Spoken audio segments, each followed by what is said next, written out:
What do you think of Schedule 1? Oh yeah, that's a perfect question. And do you think it's like a sign of indie game developers can make it big easier than expected? Very random question, I know. Okay, so here's my thought on Schedule 1. Yeah, a lot of points. There's a thing with Schedule 1. I think what it does is for indie game developers, it makes it easy for anybody to really make a game. I don't think you need to have like a big industry. And what's made it easy is the tools that you currently have, right? You have free software, free game engines, right? Free, free art stuff with Blender. You can do everything really is for free, or it's very cheap, right? You can get assets for cheap. You can get anything that you want to make a game for cheap. Before it was really expensive. Nowadays it's anybody can really do it if you put your mind to it. I think now it's more of a creativity and the risk you can take, right? Because indie game, like AAA studios aren't gonna take big risk. They aren't gonna make huge games. They're gonna take small risk, right? They know they're gonna stick with a popular IP. They're gonna stick with stuff that they know is gonna be really easy to make and it's gonna profit. Really, at the end of the day, it's the investors that they need to satisfy in those sense. They do spend a lot of money, right? They do spend a ton of money on making games, even if it's donation, right? They need to realize it's a money that you kind of have to make a game out of. And if you can't really risk something, then you're just gonna go with the safe route. However, with indie game developers or solo developers, right? Most of them have nothing to lose, right? Like me, I'm working full-time job. I can do a part-time whatever, and I can do this part-time. So there's really no restriction for me to make a game. It's absolutely I can do whatever I want. I think what's gonna happen though in the future, we're gonna start seeing more of these indie games. But I think what's in the future for indie game developers is it's gonna be more on the process of being able to make games easily. And anybody can do it. Obviously, you can take the risk, right? You can do risk that people are gonna want to play. You can do different new IPs, right? Obviously, you can't copy the same IPs as maybe other developers have.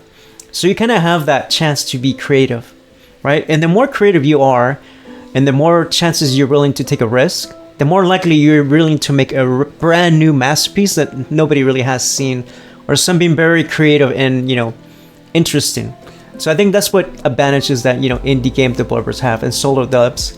What I think will happen, I think a lot of game studios will probably go extinct, or maybe just not be as much as popular. Maybe they'll focus more on the bigger MMO sort of games, right? Like those sort of IPs. That's where they'll probably focus on. When it comes to like making smaller, like AAA sort of games, like Black Flag, Assassin's Creed, right? Those sort of games. It's going to be mostly made by either A, smaller studios, or B, solo developers. So say kind of like how Devolver, I don't know if you guys know Devolver. They don't have like any, they have some games, but they don't really focus too much on it. They try to focus on, popular, like something that can make a very unique sort of developer that has a very unique game. Right? And if they like it, they will publish it and then they'll back it up and put money into it because they know it's gonna make money. So I think that's where they're kind of put more into it. Oh, what's that? There is a mimic in your game? Yes, there is a mimic in my game. For example, for me, I have like different enemies, and I have a mimic on my game. I do. Here it is. I will show you the mimic right away here. So I can do those sort of things where you can put different sort of enemies or that different designs. Where is it?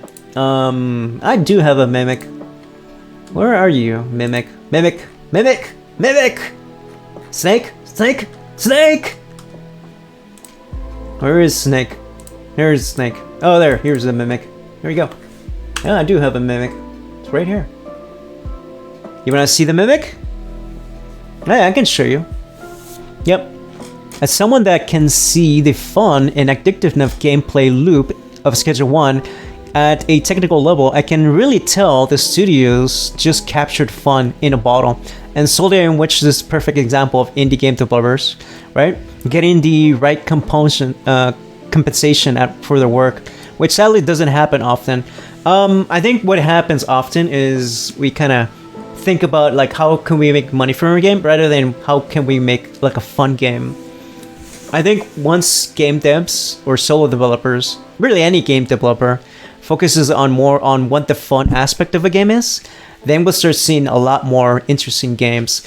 And it's going to be more particularly like for solo developers and indie game developers. AAA studios, maybe, but they probably might not take the chance because they don't want to risk something. But who knows, right? With the failures of Concord and other kind of games, maybe they'll consider, just focusing more on, the fun of it, the fun aspect of it, which technically should be all games, right? When I first started playing video games, I didn't care, anything else. It just give me the fun, right? Let me do something fun. Let me escape my reality and do something I can do, It could be either Minecraft or it could be like traditional games, like 2D games, like Mario Brothers, that sort of game, Sonic the Hedgehog, right? Heck, even kind of like popular shooting games like Doom, right? Those are popular games. All you do is just shoot things, right, along the way and just had fun. And really, that's the idea. It's kind of like you were saying, just capture the fun in a bottle, right? You give what the players want, and then the players will say, hey, here's some money.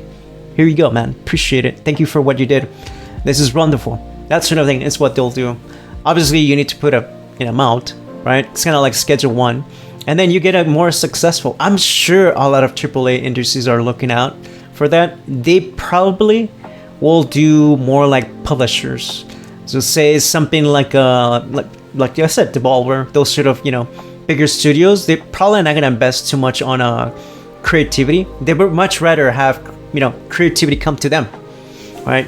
Have people reach out to them and say, oh yeah, here's something cool. What do you guys think? And maybe a publisher will say, you know what, we can invest in this. What do you guys think, investors? And if everybody gives a thumbs up, 2 thumbs up, then there you go. There's your future project that you can back, be fined. And that's easier, honestly. That's a lot easier than try to make a game that maybe a few people have an idea for, right? It's not very risky. It might not be as creative. It might have cool animations. It might have great animations. It might have good art and everything. But if it lacks fun, it lacks the, incentive to continue playing it and give you a reason to play it, no one's really gonna care for it. It doesn't matter if it has good animation, good art, right? It doesn't matter if, you have like a, that sort of thing. What most of the players care about is how fun it is, what you can do with it, can you play a lot of it, and is it addictive? Right? It's a dopamine. There you go. It's definitely a dopamine. Something you can enjoy and do often. Yeah. Yep. Hopefully that didn't take too much. Obviously is the obvious question. And it's a good thing though. It's a good generation to be, or it's a good, I guess, era to be an indie game developer. So now if you're trying to be an indie game developer, I think do it now. Obviously don't quit your job. Don't quit your job. Learn from it. Realize, what are the good things you can do? What are cool games people like? And then from there, then you can kind of like establish yourself, kind of like, become big, or, or maybe just make a cool, awesome game some people might like, or doesn't have to be $1 million. It could be some sort of income. Who knows? Right? Maybe you can continue doing solo development and do live streaming like me, right? Or do YouTube. I like doing it. I like doing what I'm doing. Honestly, if I can do more of it myself, I would, right? I would love to do more.